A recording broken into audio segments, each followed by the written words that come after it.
My husband has always had this me girl best friend. From the first second we met, I knew she hated my guts. We went on a group trip to Hawaii once. She was in charge of booking the tickets. How? She forgot to book mine. She cried her fake tears, apologizing profusely. And my husband, Liam, just told me to be the bigger person and forgive her. At our wedding, she deliberately LED'd the groomsmen to smash cake all over my face. During the reception, she claimed it was just tradition and good fun. Liam told me not to be a buzzkill. When our new house was finally renovated, she threw a housewarming rager with the boys and basically trashed the place, turning our dream home into a frat house dump. I finally snapped. I screamed at them to get out. Liam just told me to chill out, babe. She literally flipped a table at someone else's wedding last month. That's just how the boys are. Don't hold a grudge, okay? I rubbed my pregnant belly, looking him dead in the eye. If this happens one more time, I'm divorcing you. After that warning, Liam's bro, Jessica, finally backed off a bit. That was until our daughter's first birthday party. Jessica was staring at my baby's face, acting all conflicted. Why doesn't the baby look anything like my bro, Liam? Are you sure this is your kid? The rest of the frat pack chimed in, laughing and agreeing. My face went ice cold. Liam actually got pissed off for once and kicked them all out. I let the other shit slide, but questioning my daughter. You guys are done. I thought he had my back. But that night I was scrolling through Reddit and saw a trending post on a relationship advice subreddit. Title: Daughter is 1 year old. My boys say she doesn't look like me. They think my wife cucked me. What do I do? Comment 1. Don't be a beta. If you don't get a paternity test, you're just raising another man's spawn. Enjoy your cuck hat. 0p reply. I thought about a DNA test. But if my wife finds out, she'll divorce me. I don't want a divorce. The comments were brutal. People were calling him a spineless wimp and a cuckold. Some people actually had a brain and condemned him for trusting his bros over his wife. Comment 2, you keep calling them brothers. But do they actually want you to be happy? Sounds like they're miserable and want to ruin your family. OP reply, nah. That's not it. We grew up together in the same neighborhood. Why are you guys maliciously speculating about my bros? Just like my wife does? Then someone gave him an idea. Comment 3, just secretly snag a hair sample and do the test. If it's yours, no harm done. If it's not, then you have grounds for a divorce. At the birthday party, Liam's bro, Jessica, had just stirred the pot about the baby not being his. That same night, this post appears the OP's daughter is also one. Every time I complained about Liam's friends, especially Jessica, targeting me and trying to wreck us, Liam would say I was painting them as villains. The OP's IP address was in our city. I was 99% sure the op was Liam. Looking at Liam sleeping next to me, mumbling in his sleep, a wave of grievance and rage washed over me. I grabbed his phone and unlocked it. I scoured every inch of it but couldn't find the Reddit app. His text with the boys stopped yesterday. I scrolled up. Nothing incriminating was the post. Not him. I felt my anger subside just a fraction. The next morning, Liam got up early like usual to take care of our daughter, acting like the doting father. I let out a breath I didn't know I was holding. Maybe the post really was just a coincidence. But when I walked out of the kitchen with the baby food, I saw Liam pulling hair from our daughter's head.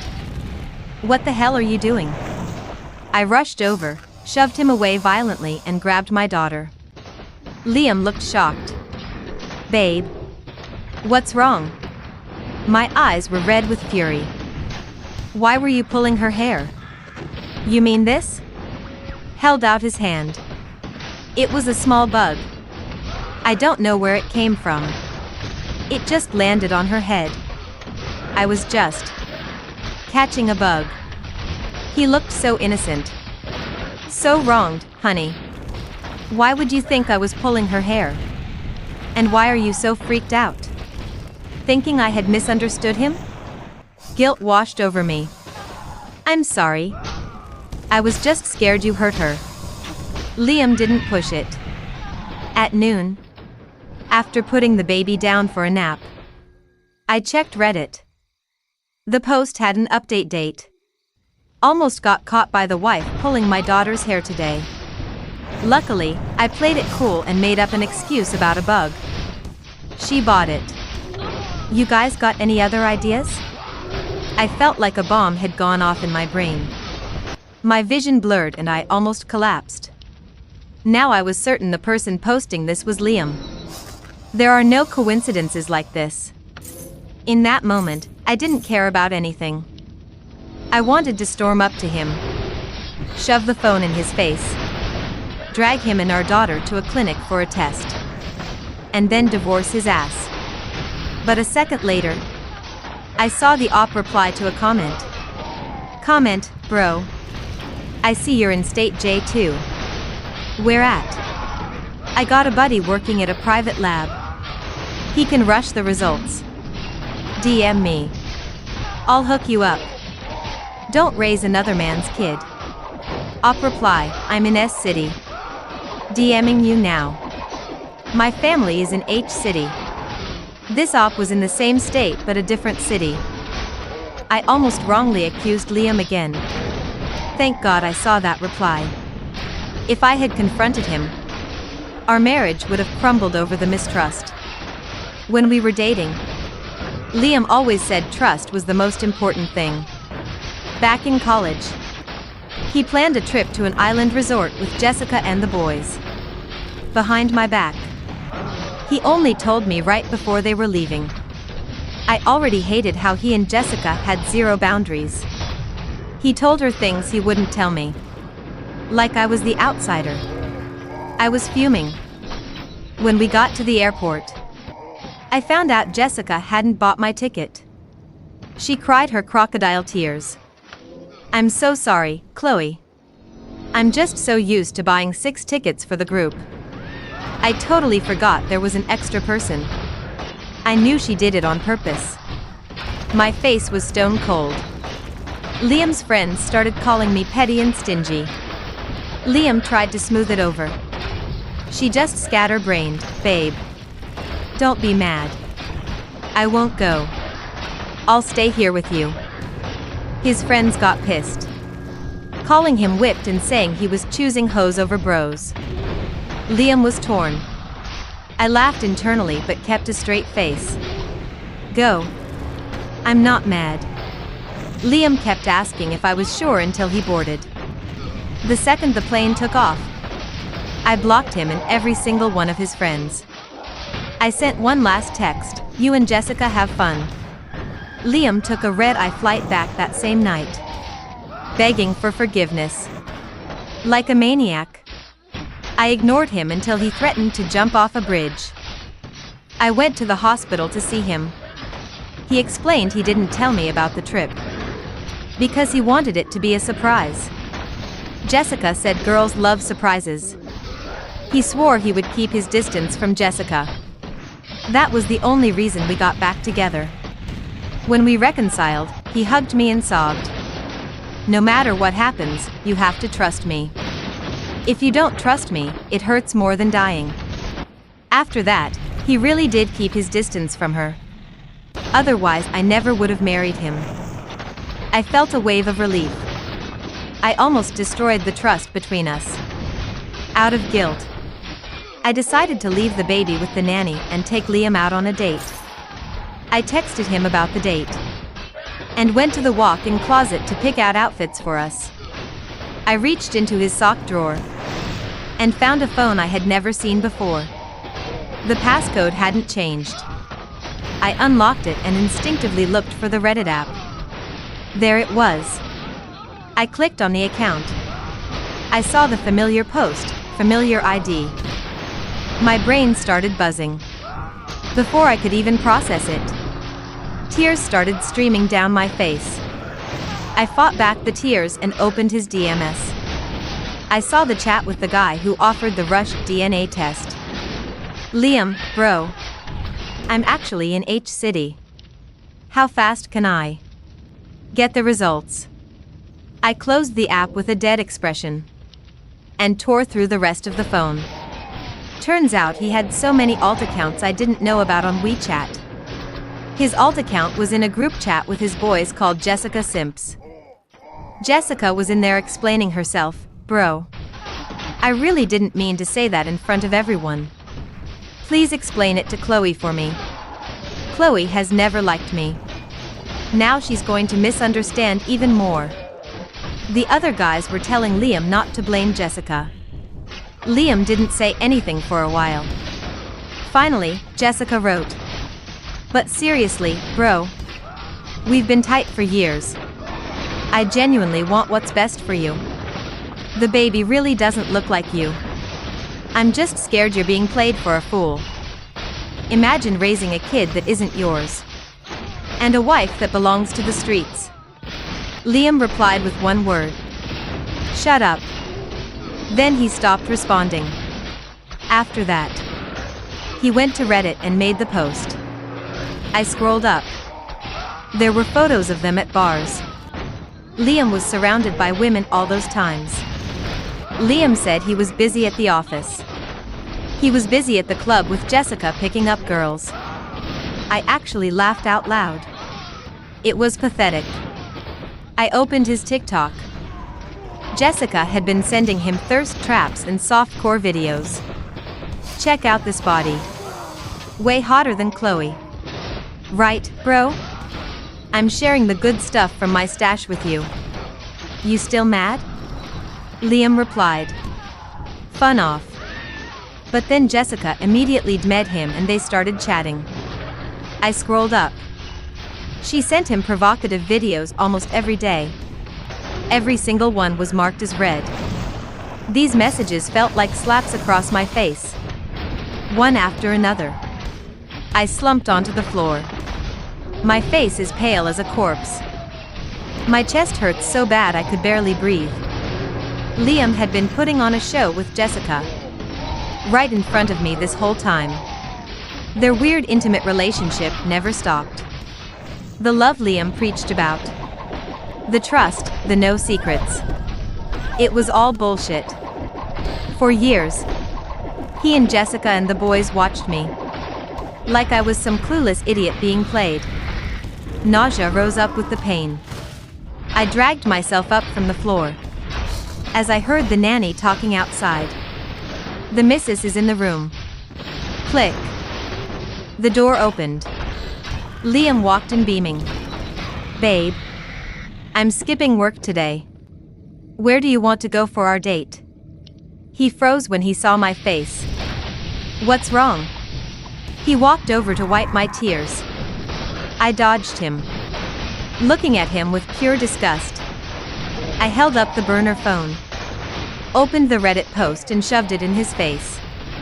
Did you finish the paternity test? Liam froze. The color drained from his face so fast he looked like a corpse. His eyes darted from the burner phone in my hand to my face, then to the walk-in closet behind me. He opened his mouth, but no sound came out. He looked like a fish gasping for air on dry land. For a solid 10 seconds, neither of us moved. The only sound in the room was the faint hum of the air conditioner and my own heartbeat pounding in my ears. Then, the survival instincts of a cornered liar kicked in. Babe, he started, his voice cracking, reaching out to gently push the phone away. I don't know what that is. Where did you get that? Is that my old work phone? Don't play dumb, Liam, I said, my voice eerily calm. The screaming, hysterical wife he was expecting wasn't here. I was dead inside. It was in your sock drawer. The passcode is my birthday, same as your main phone. The Reddit account is logged in. The WeChat alt is logged in. Do you want me to read the messages out loud? Or should I start with the video Jessica sent you on Tuesday? The one where she's in a lace thong asking if her body is hotter than mine? His hand snatched out, trying to grab the phone. I stepped back, swift and sharp, slipping it into the deep pocket of my sweatpants. Don't touch me, I warned, my tone dropping to an absolute freeze. If you lay one finger on me, I will start screaming, and I will tell Mrs. Higgins to call 911. Chloe, please, you're taking this out of context. The fake innocent facade shattered, replaced immediately by desperate panic. The Reddit post, the guys made me do it. They were in my ear, saying all this crazy stuff, and I wanted to prove them wrong. I wanted to get the test to shut them up. To defend your honor. I actually laughed. A dry, humorless sound that seemed to scare him more than tears would have. To defend my honor? By sneaking around behind my back, plucking hair from our infant daughter's head, and calling me a whore on the internet for thousands of strangers to read? It's not like that. It's anonymous. Nobody knows it's us, he pleaded, taking a step forward. And the WeChat group, babe, you know how the boys are.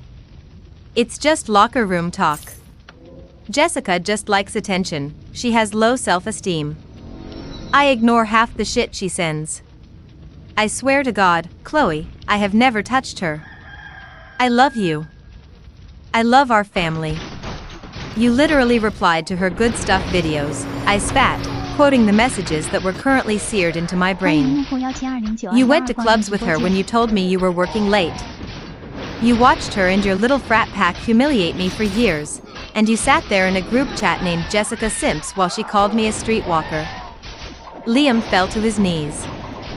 Literally dropped to his knees right there on the hardwood floor, burying his face in his hands, forcing out pathetic, dry sobs. I was an idiot. I was weak. I just wanted to fit in with them, they've been my friends since middle school.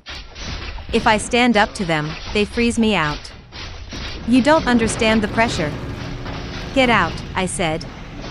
He looked up, his eyes bloodshot. What? Pack a bag and get out of my house. Now. Chloe, no, please, let's go to counseling. We can fix this. I'll cut them off. I'll block Jessica right now, I swear. He lunged forward to grab my ankles, a pathetic display of submission. I kicked my foot back. If you don't pack a bag and walk out that door in the next 5 minutes, I am going to forward every single photo, video, and text message on this burner phone to your mother, your father, your boss, and your entire extended family. Then, I'm going to post it on my Facebook so all of our mutual friends can see exactly what kind of man you are. 5 minutes, Liam. He saw the absolute dead seriousness in my eyes. The bluff calling was over. He scrambled to his feet, grabbed a duffel bag from the top shelf of the closet, and started shoving random clothes into it. His hands were shaking so violently he dropped his toothbrush twice. He kept looking over his shoulder, opening his mouth to beg, but one look at my face shut him up. When he finally slung the bag over his shoulder, he paused at the bedroom door. Chloe, please. Think about our daughter. Don't tear our family apart over stupid internet drama. You tore this family apart the second you chose them over her, I said. Leave your house keys on the kitchen counter. I followed him downstairs, keeping my distance. Mrs. Higgins, our nanny, peeked out from the nursery, her eyes wide as she sensed the radioactive tension. She wisely ducked back inside and shut the door. Liam placed his keys on the marble island, his shoulders slumped. The heavy oak front door clicked shut. I stood there for a full minute, listening to the sound of his car engine starting and speeding out of the driveway. As soon as the house was silent, my knees gave out. I collapsed against the kitchen island, gasping for air as the delayed shock finally hit me. The physical pain in my chest was blinding. I curled into a ball on the cold tiles, letting out a silent, agonizing scream, tears finally pouring down my face in a hot, messy torrent. 3 years of marriage. 5 years of dating. A beautiful baby girl. All of it, a hollow stage play orchestrated by a man who valued the validation of his toxic friends and a pick-me girl over his own wife. I cried until I thought I would dry heave. And then, slowly, the sadness burned away, leaving behind a cold, sharp, metallic rage. I stood up, wiped my face with the back of my hand, and pulled the burner phone from my pocket.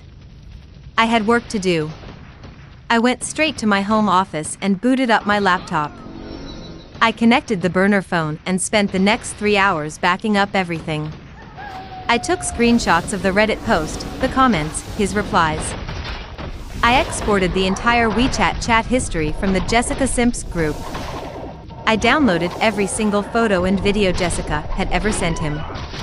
I backed it up to an external hard drive, my personal iCloud, and emailed a zip file to an encrypted ProtonMail account I had just created.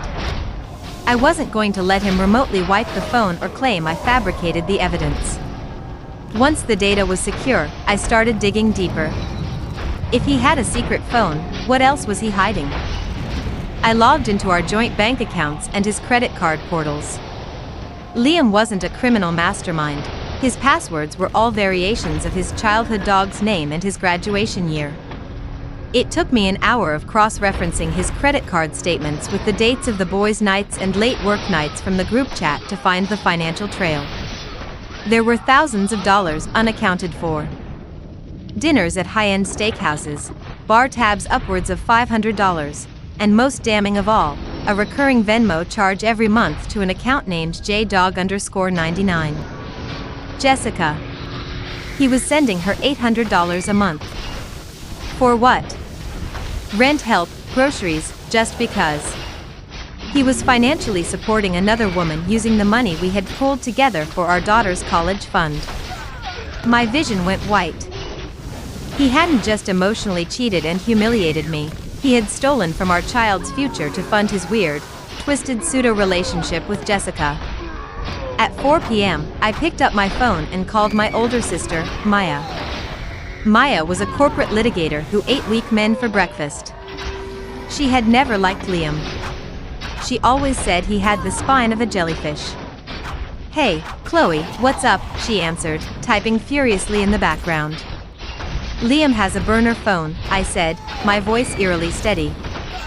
"He's been crowdsourcing advice on Reddit about getting a secret paternity test because Jessica convinced him our daughter isn't his. He's also been receiving softcore porn from Jessica for years, and he's been funneling marital assets to her." I kicked him out. The typing on the other end stopped instantly. "I am on my way." Maya arrived an hour later with 2 bottles of wine and a yellow legal pad. I showed her the files. She scrolled through the WeChat group, her face tightening into a mask of pure disgust. When she saw the financial records, her lawyer brain engaged. "This is textbook dissipation of marital assets," Maya said, taking notes. "Depending on the judge, we can argue that the money he gave her needs to be subtracted from his half of the split. But Chloe, you need a shark for a divorce attorney. Not a mediator, a shark. I know a guy named Robert Vance. He's ruthless. I'll call him first thing Monday." "I don't just want a divorce, Maya," I said, staring at the wall. "I want to destroy them. I want that entire friend group to burn. I want Jessica's life to fall apart the way mine just did." Maya poured me a glass of wine. "Let's be smart about this. Vengeance is best served legally, financially, and publicly. First, we get your ducks in a row. You don't say a word to him. Go completely gray rock. If he texts, 1 word answers. Do not let him know how much evidence you have." For the next 2 weeks, I lived a double life. Liam was bombarding my main phone with texts and voicemails. "I miss you. Let me come home. I'm staying at a motel, it's awful. I broke off contact with the guys, I promise. Chloe, please, we need to talk for the baby's sake. I replied only regarding custody logistics. You can see her on Saturday from 10 a.m. to 2 p.m. at the park. Mrs. Higgins will be there. He tried to ambush me at the house once. I didn't open the door, just spoke to him through the Ring camera, telling him if he didn't leave the property I would call the police. He looked miserable, his clothes wrinkled, dark bags under his eyes. I felt absolutely nothing. Meanwhile, Robert Vance, my new attorney, was working fast. He drafted the divorce papers, calculated the exact amount of squandered assets, and requested full primary custody with supervised visitation for Liam, citing his erratic behavior and the hostile environment created by his associates. During this waiting period, I did something for myself. I booked an appointment at the most reputable private DNA clinic in the city. I took my daughter, swabbed her cheek, swabbed my own, and then handed them Liam's hairbrush that he had left behind. I paid for the rush results. I didn't need the test to know the truth, but I needed the paper. I needed the physical weapon. 3 days later, the email arrived. Probability of paternity, 99.99%. I printed 10 copies on heavy, expensive cardstock. The turning point came on a Thursday evening. I was putting my daughter to sleep when my phone buzzed with an unknown number. I let it go to voicemail. A minute later, a text came through. Hey Chloe, it's Jessica. I know things are crazy right now with you and Liam, but he's really in a bad place. He's staying on my couch and he's barely eating. Whatever fight you guys had, I really think you need to be the bigger person and let him come home. It's not fair to keep a father from his child. Let's grab coffee and talk. Girl to girl? The audacity. The absolute, mind-bending audacity. He wasn't at a motel. He was at her apartment. And she was texting me to play the moral high ground. I took a screenshot and sent it to Maya. Look what the rat dragged in. Maya replied instantly, bait her. Get her to admit to the inappropriate relationship or the Reddit post. I took a deep breath and typed back, Jessica, I know you guys told him to get a paternity test. I saw the Reddit post. Why are you doing this to my family? Her reply came 3 minutes later. Chloe, you're being paranoid again. Nobody told him to do anything, he was just expressing his own doubts. And the Reddit thing was just him venting because you're so controlling.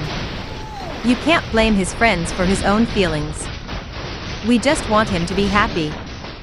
If you just chilled out and let him be one of the guys, he wouldn't have to hide things from you. She didn't deny it. She justified it. Perfect. I screenshotted that too. Then, my phone rang. It was Liam's mother, Barbara. Barbara had always been civil, if a bit snobbish, but we got along fine. Chloe, she said, her voice tight and disapproving. Liam is here at our house. He told us everything. Did he? I asked smoothly. And what is everything, Barbara? He told us that you kicked him out because you're having an emotional breakdown. And he confessed that, well, Chloe, he told us about your infidelity. I stopped breathing for a second. My infidelity? Don't play games with me, Barbara snapped.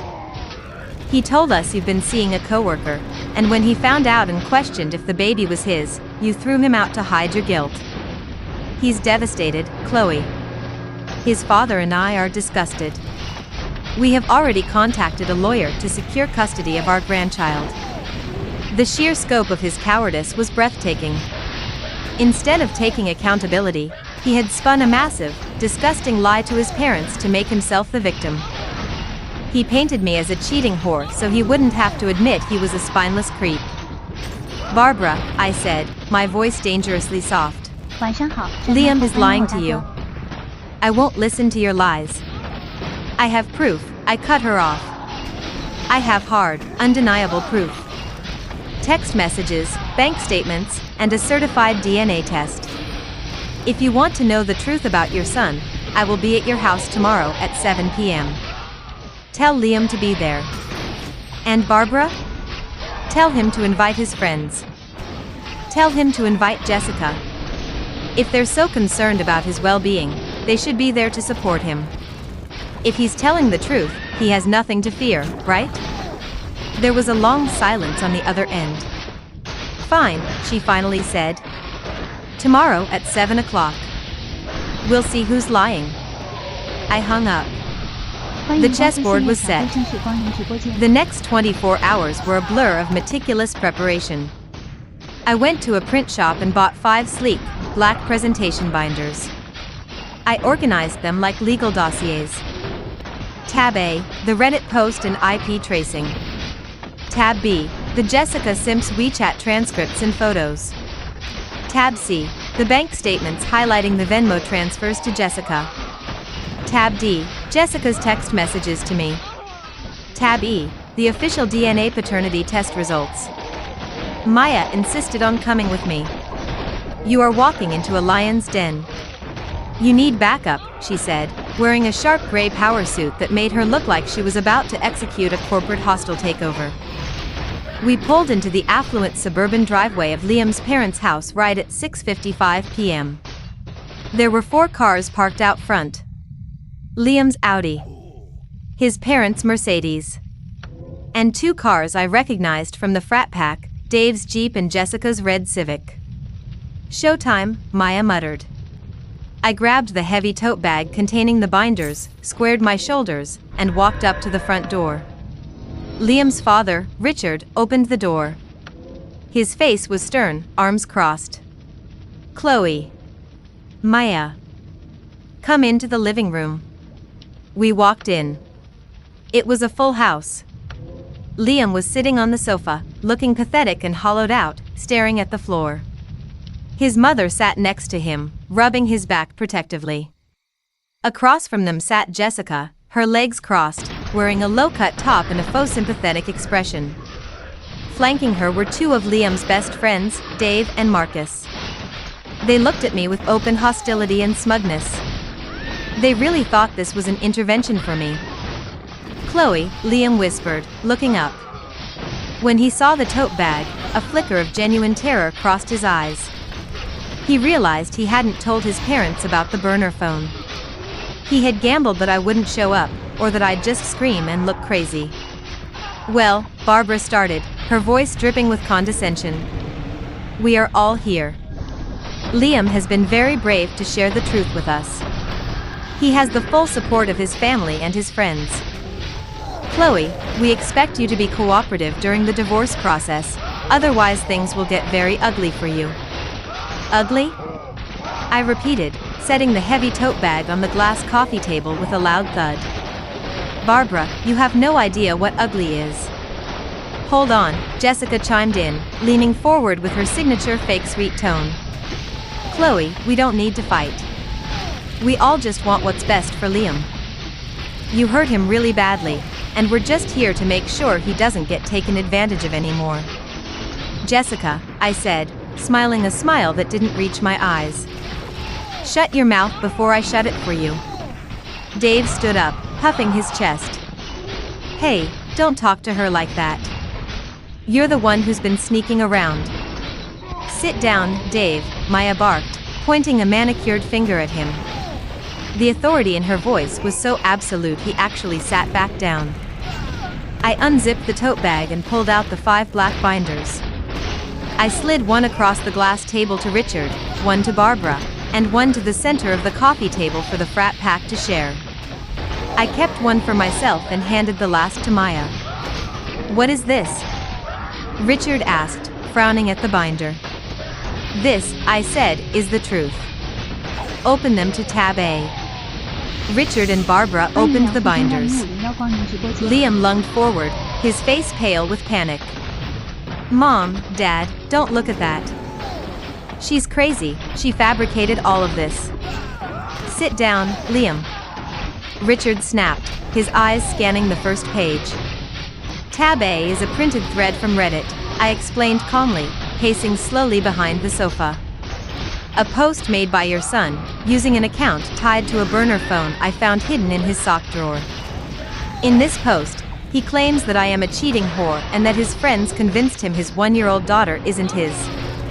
He asks the internet how to secretly acquire a DNA test. Barbara gasped, her hand flying to her mouth as she read the highlighted 晚上 text. 好，用户3六9 Now, 3 I 7 continued, 5 1 turn to tab B. This is the WeChat group your son shares with these fine gentlemen, and Jessica.